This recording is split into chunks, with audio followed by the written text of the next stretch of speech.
Alright, welcome back to Impact 2022, booked in TEW by me, Ryan. This is the show after Hard to Kill. Um, I have a few things to go over real quick before I dive in. Well, first of all, I got a couple issues with Impact itself. If you remember from uh, the Hard to Kill video, Matthew Raywell and Rhino did not turn respect or heel or face did not have their turns like I thought they did. That was my fault. I misread the prompt that comes up that says turn yes or no. It's basically, do you want to extend the turn instead of enact the turn? So I had it backwards, but basically what I did was I just booked a couple of segments on before the impact to rectify that, and now that is up to date. And also um, Matt Cardona. Um, if you notice, well, if you watch the previous videos, I was afraid that he would take a contract offer to WWE. Good news is that he hasn't. Um, Bad news is if you remember, he took a contract with AIW out in Cleveland. Um, kind of, I want to say my local promotion since I don't live in Cleveland, but kind of whatever. Um, but when I went to see if I could negotiate a contract with Cardona, he said he still plans on leaving at the end of the month. So I looked it up, and turns out, even though it's a handshake deal with AIW, it's an exclusive handshake deal. So I guess at he's done with Impact at the end of the month. I think he's still with GCW. I don't know when that deal ends, but apparently he might only be exclusive to AIW. So good for them. I don't know why he loves the Cleveland territory so much now, but that is a hurdle we will have to go through. Like I said, I had big plans for him, but now he's officially leaving at the end of the month. Um, I think I have pivoted in a decent direction. Unfortunately, my plans that I wanted to do would go to at least the next pay per view, which would be beyond his current deal. So I had to pivot a little bit, and hopefully we will see how that works out. Um, Before I go into Impact, I kind of wanted to do another catch all of the in universe happenings in this game because quite a bit happened. Um, and I'll probably have to put in some stuff in post to show that because I'm basically going to be reading from a notepad document. But Wrestle Kingdom 16 took place for New Japan. I wouldn't say it was a spectacular show. Um, I will put a probably picture of the card up now to show what happened.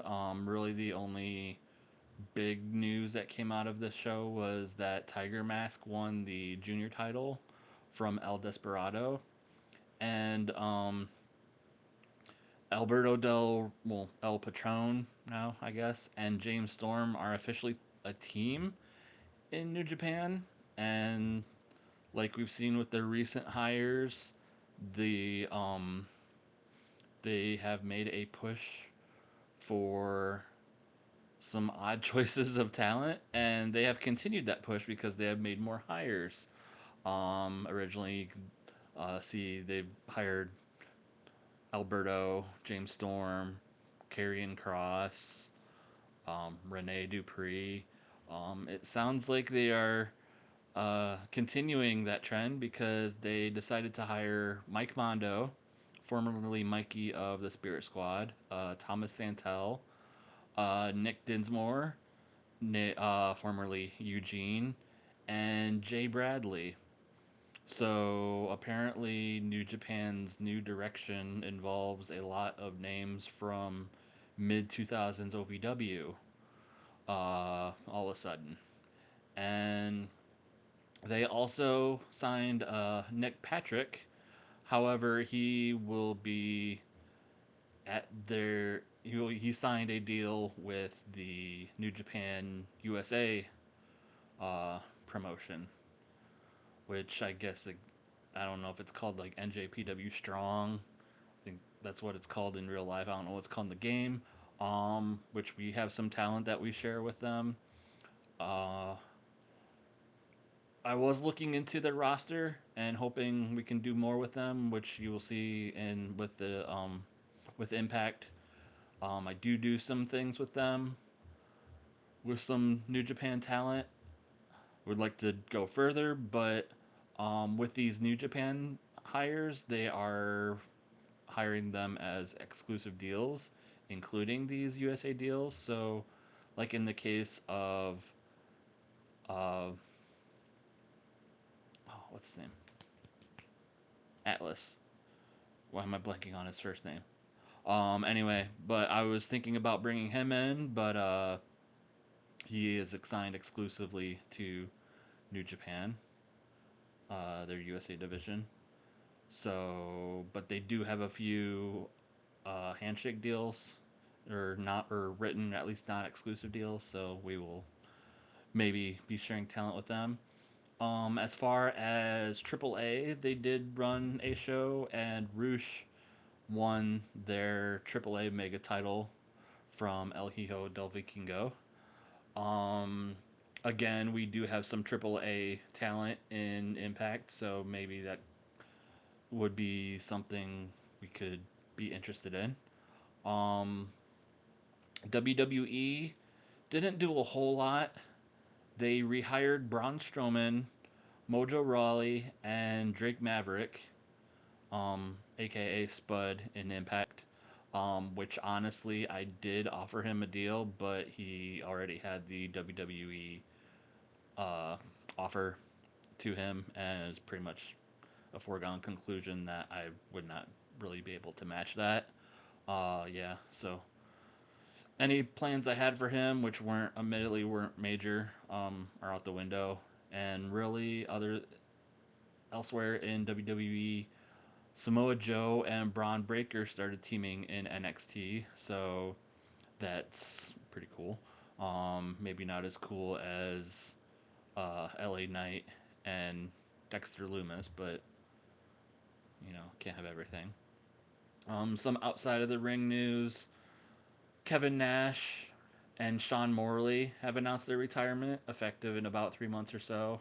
Among others, I think Afa probably did too, but uh, there was a list of names, and Nash and Morley were the big standouts.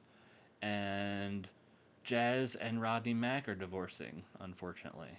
Um, and then for AEW, the only thing they did was they extended their handshake deal with Jay Lethal. So, uh, good for him, I guess. But they didn't do anything else.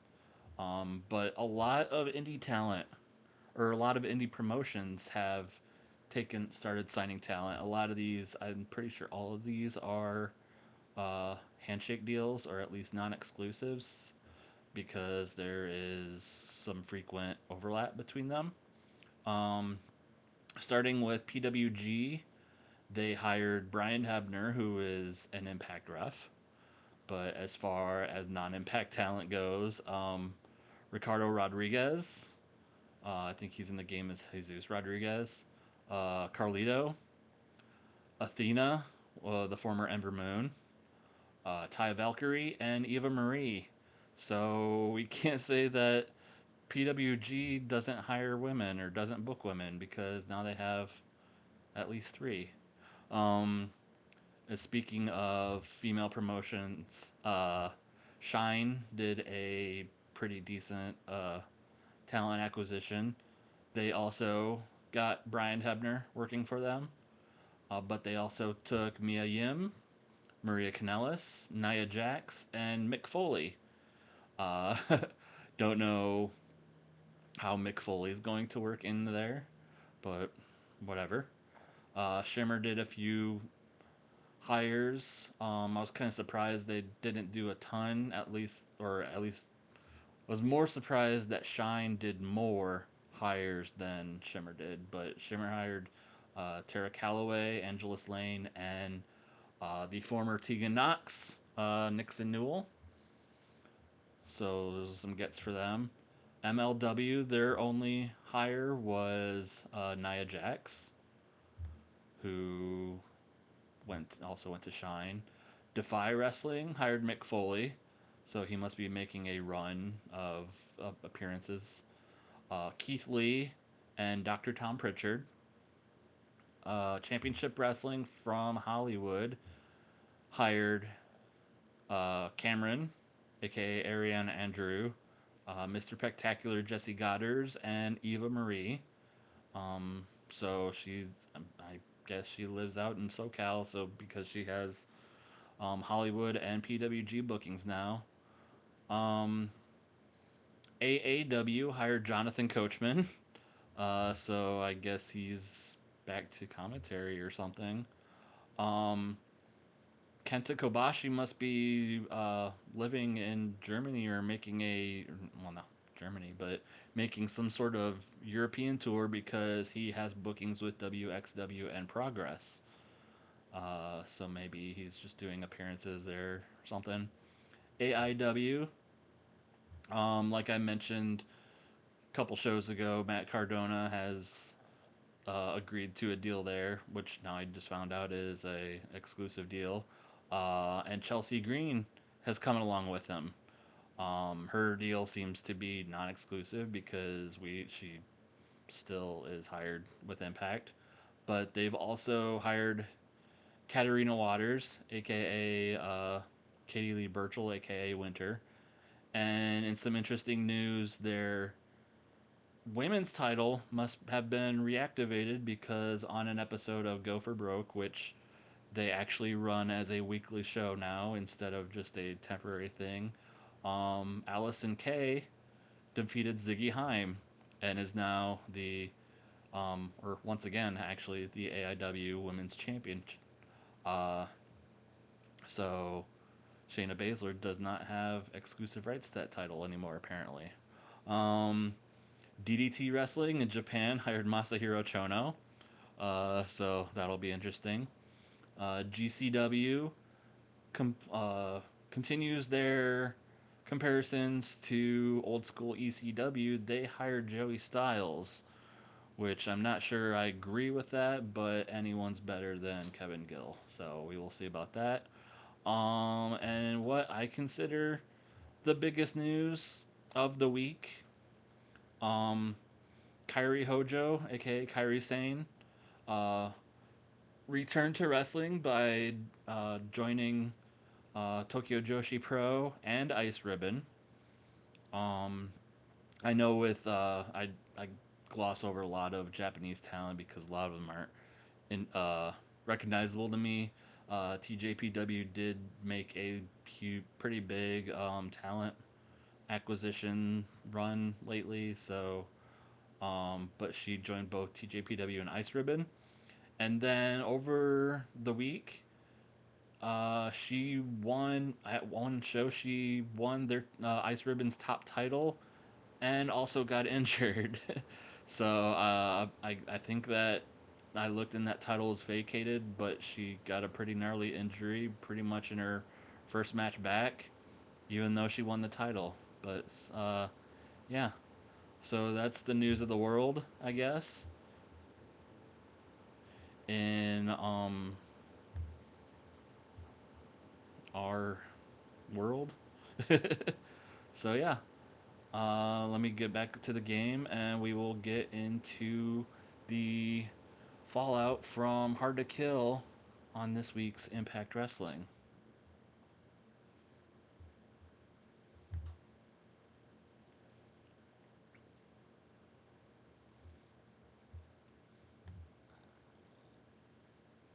All right, to start off this week's Impact, Mike Bailey defeated John Schuyler with a segment rating of 25. Luckily they have great chemistry.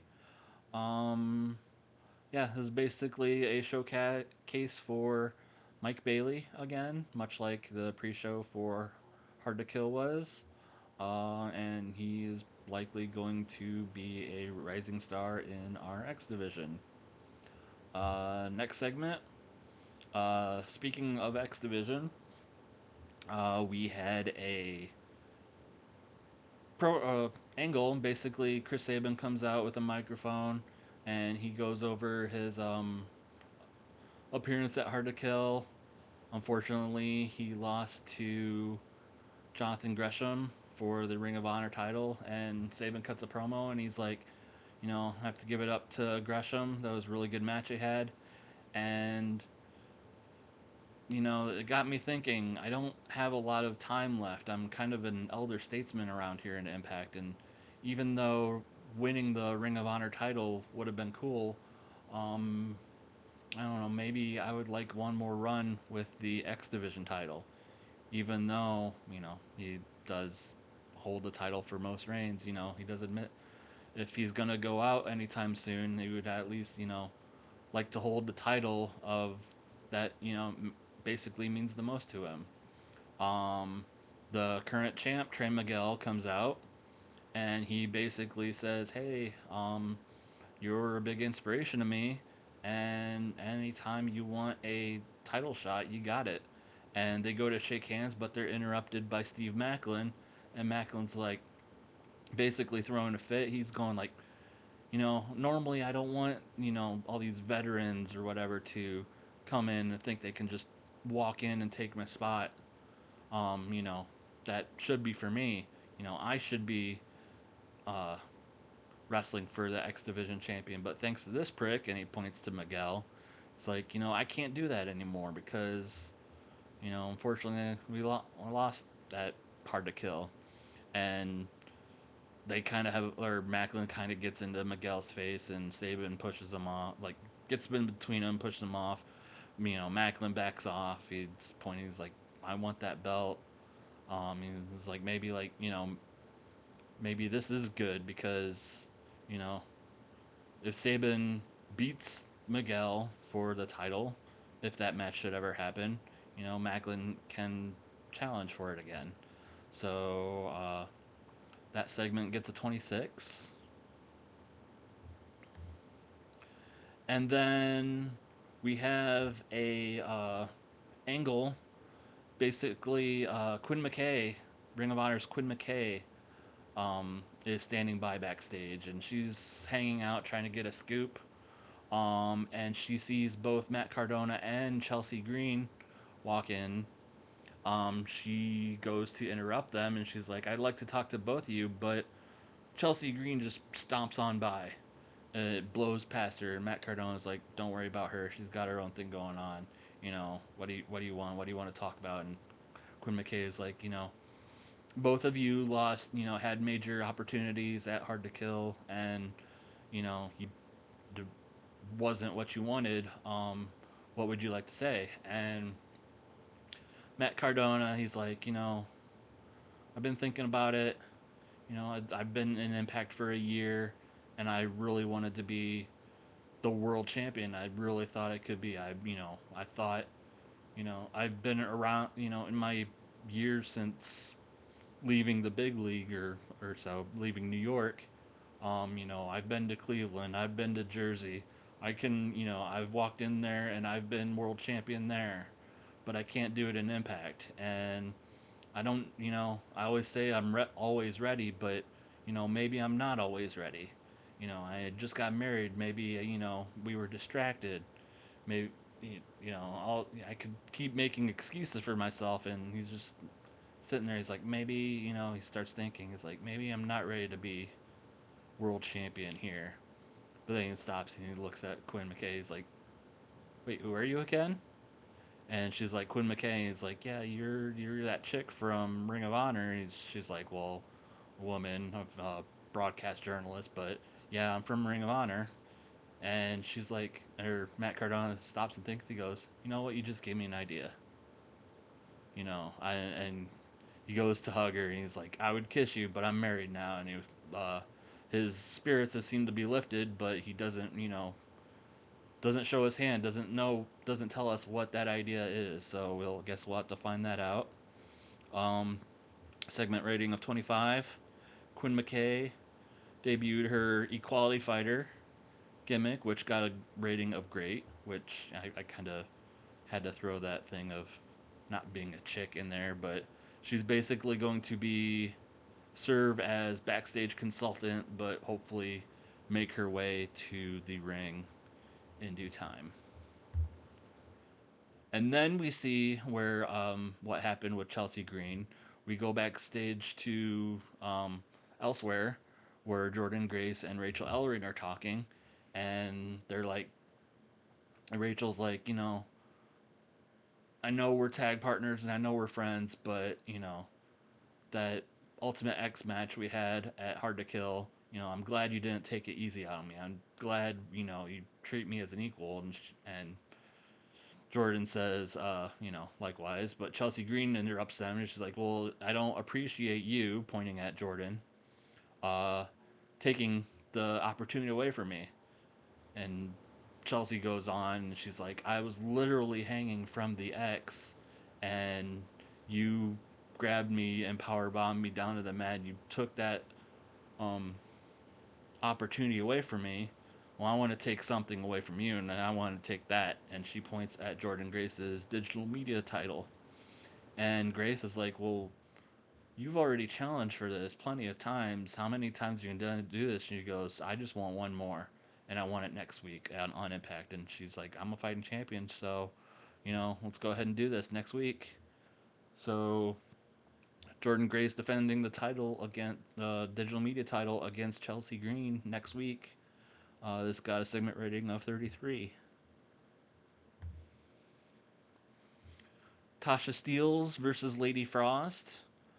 Unfortunately, a segment rating of 6 because, for one thing, this is uh, maybe too soon from their Ultimate X match, and that factors into the match. They're both weary and tired and likely injured from that match, but also they are, kind of lower on the totem pole of the roster, so didn't really do well for their rating, and they were both off their game. But the story here is that Tasha was able to defeat Lady Frost with a distraction from Savannah Evans, who has been lurking around at ringside lately, mostly for the knockouts matches. Um, and then after the match, Evans gets into the ring and she starts stomping down Lady Frost. And at first, Tasha is like, "Hey, what are you doing? And if you're gonna beat her up, you're gonna, make a run at me too." But then they both join in and have formed some sort of alliance as they both stomp on Lady Frost, and that gets a little bit higher of a rating of 17. Um, and then we get the Brian Myers returning to Impact. And as we saw on the pre show for Hard to Kill, VSK and Zicky Dice lost to Shera and Raj Singh. And he made the announcement. He's like, "I'm coming back to Impact this week, and some things are going to have to change." And right off the bat, he looks at VSK, he looks at Zicky, he looks at Zicky a little bit longer. He's like, "I got to do it. You're cut. You've lost, you lost that Hard to Kill. You lost too many times. Um, you're gone." But he's Zicky's looking all depressed and stuff. He's like, "Well, don't worry about it. It's not as bad as it sounds because I actually had someone call me on your behalf, and consider this maybe some sort of talent exchange, maybe some sort of young boy excursion, but I'm not going to do anything about it. You're just not going to be under my learning tree anymore." And in comes Johnny Swinger, and he's like, "Hey, man, I made the call, and, I heard there was a guy named Zicky Dice, and if there's anybody that I want help me running my casino back up again, it's a guy named Dice. So, how about it, kid? How about joining me? And then he also slides in. It's like, and also I got another match with Ace Austin and Madman Fulton coming up, and I don't have a partner, so you're it, kid. And Zicky's just kind of looking around, just like this is all happening so fast, and Swinger just kind of takes him and runs off. And that just leaves Brian Myers and VSK, and VSK is like, well, what about me? What, you know, and am I still going, what are you going to do with me? And Brian Myers just looks at him. He's like, guess you better find me a new protege, kid, and just pats him on the back and walks off. So, Zicky Dice is joining Swingers crew, and Brian Myers' learning tree is down one, and that got a segment of 19, which I wish it got better. And then right into the tag match of Johnny Swinger and Zicky Dice versus Ace Austin and Madman Fulton. Um, it looks like Zicky Dice's fortunes are immediately turning around with this alliance because whether it be maybe Ace Austin was a little too tired from the pre-show match at Hard to Kill, or uh, there was a distraction from Hernandez, but Zicky Dice was able to roll up Ace Austin for an upset. And Swinger and Dice celebrating, and they're like, man, things are turning around for us. My casino's gonna, you know, we're gonna, we really have a shot at this thing. And that got a segment rating of 23. Backstage, we see the Inspiration plus Tennille Dashwood are kind of chilling out backstage, waiting for like a photographer to take their pictures. Caleb with a K comes up and he's like, Tennille, I don't really agree with what you did at Hard to Kill, and I don't really like these other two women, but a gig is a gig, and if you need me to take your pictures, be your photographer, I can do it. And Tennille is just like, no. When I dumped Madison Rain at Hard to Kill and joined up with my sisters, that included you too. So basically, get out of here.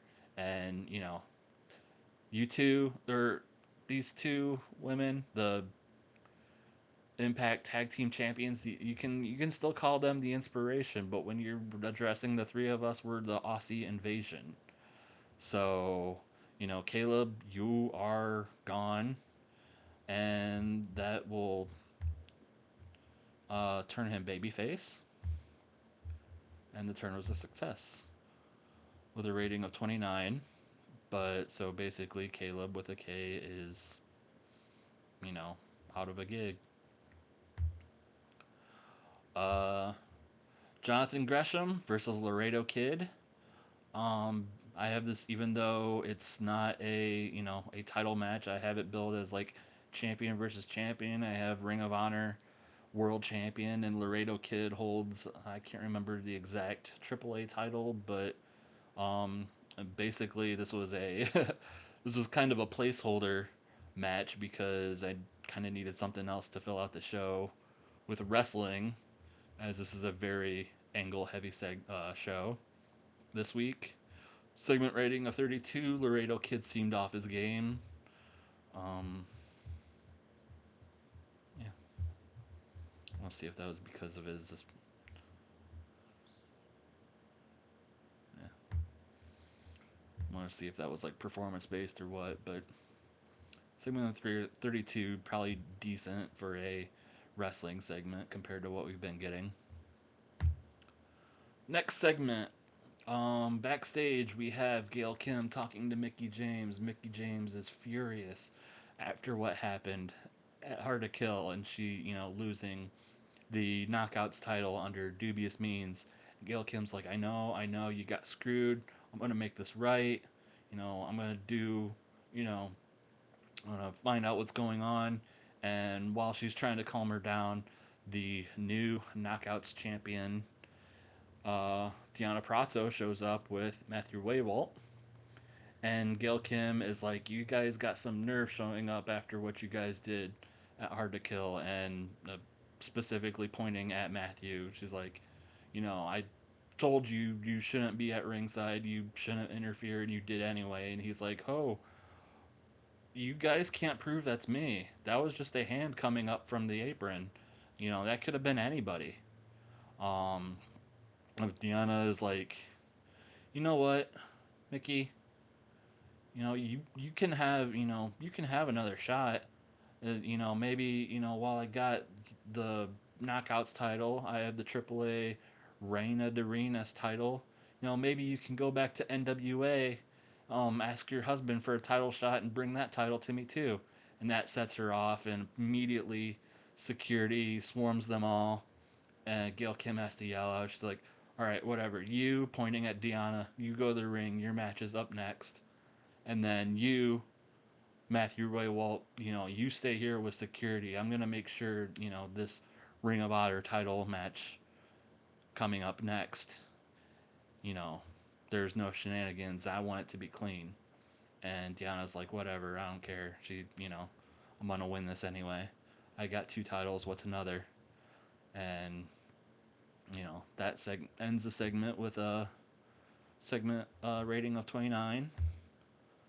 The match, which got a segment rating of 31. Deanna Purrazzo defeated Roxy.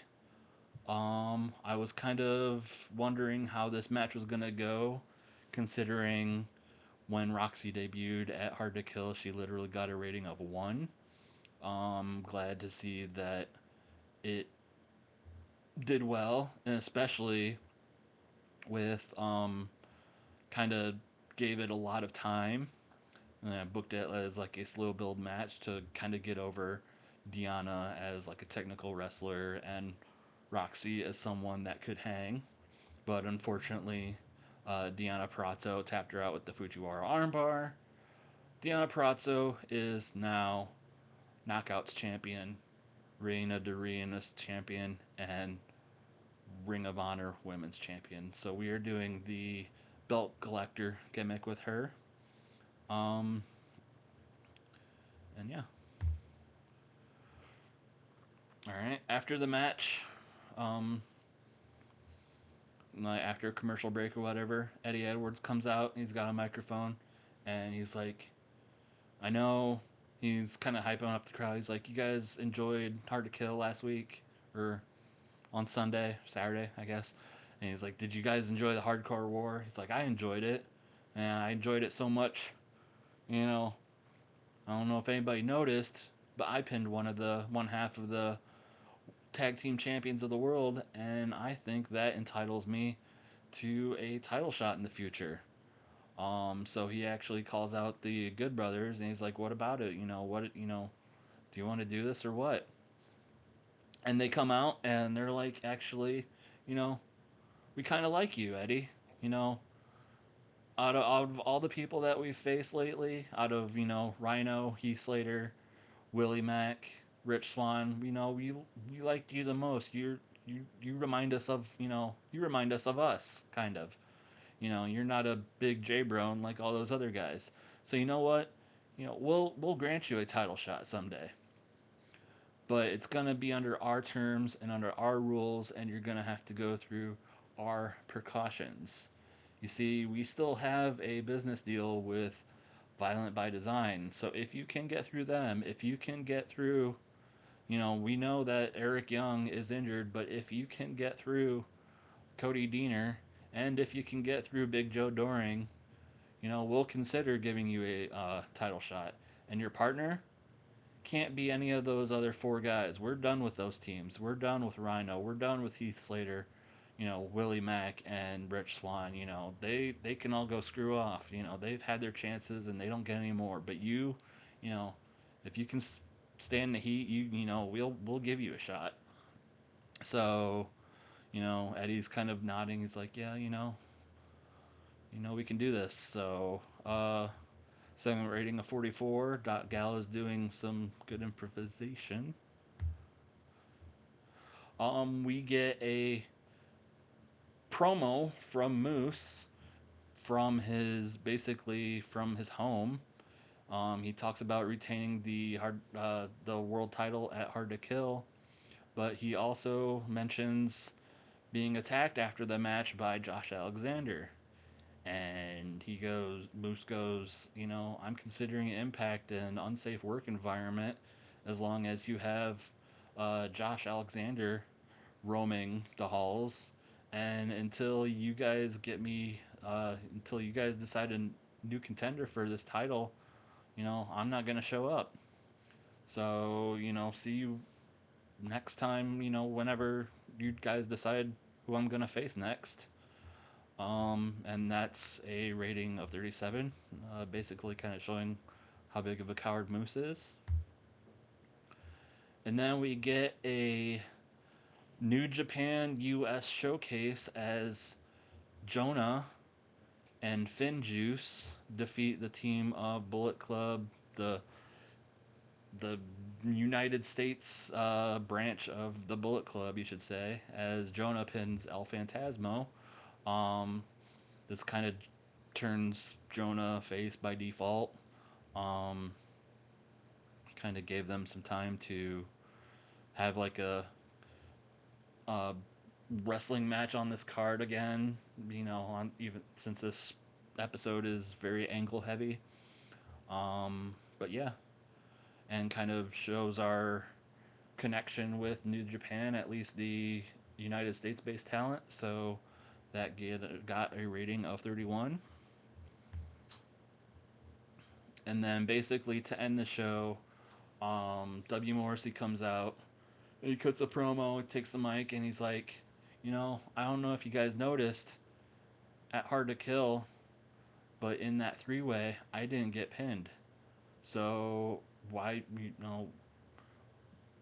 there shouldn't be any discussion about who the next contender is to Moose's title. It's me. I'm basically the number one contender. And Josh Alexander storms out, immediately gets into Morrissey's face, and he's like, I don't care what you done, what you didn't do, what didn't happen. I want Moose. You know, I want Moose and I want my title back. And if you have any objections to it, we can do a match. We can have if we can have a match right now if you want to. And Morrissey's like, no, I just had a match. You just had a match at Hard to Kill, both hellacious matches. I don't think we're ready. And Alexander's like, what, you gonna back out now? Do you not want it enough? Do you not, that's just proof that you don't want it as bad as I do.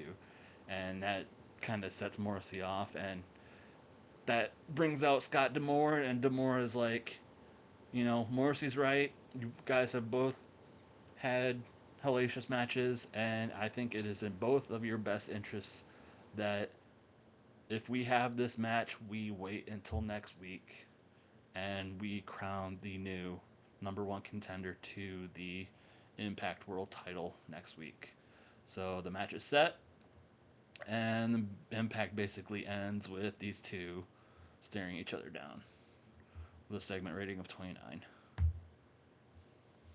Overall rating of 31. Show lost its popularity in 2 regions, increased our popularity in 31.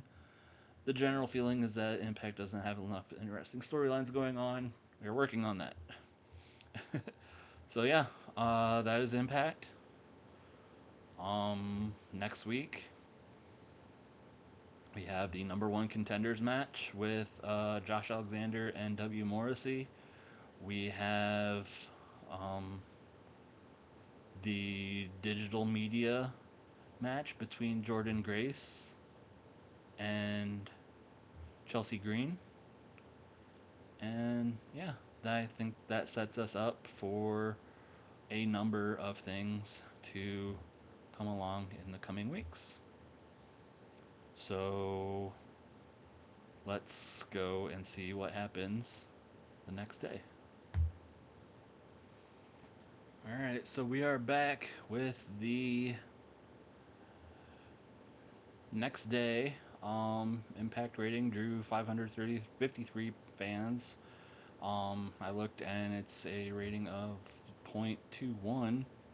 Um, and apparently things are going good, but let's just see what random crap we have to deal with for the next day or so. Masahiro Chono has agreed with Noah. Tom Pritchard joins GCW. Kensuke Sasaki agrees to a deal with Stardom. Kevin Nash has agreed to a deal with IWS, so maybe he's doing a farewell tour in Canada, I guess.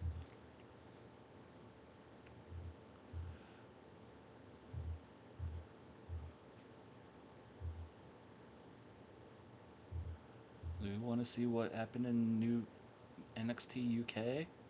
A lot of new teams, but a lot of names I don't recognize, so we'll skip that. Here's Bo Dallas returns to WWE. Ryback to PWG. Keith Lee to PWG. That actually makes sense. Um, Angelina Love joins AIW. Again, bolstering their, I guess, their rebirth of their women's title, or their division, rather. Martina Session Moth agrees with ICW UK. Tegan Knox joins Shine.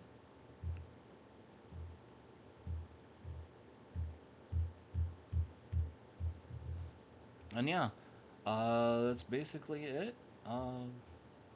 Nothing huge, nothing, earth shattering like the past week. I got some decisions to make apparently, so we will do that later. That might be someone else coming into the company. So yeah, stay tuned, and I will see you on the next episode of Impact. And thanks for watching.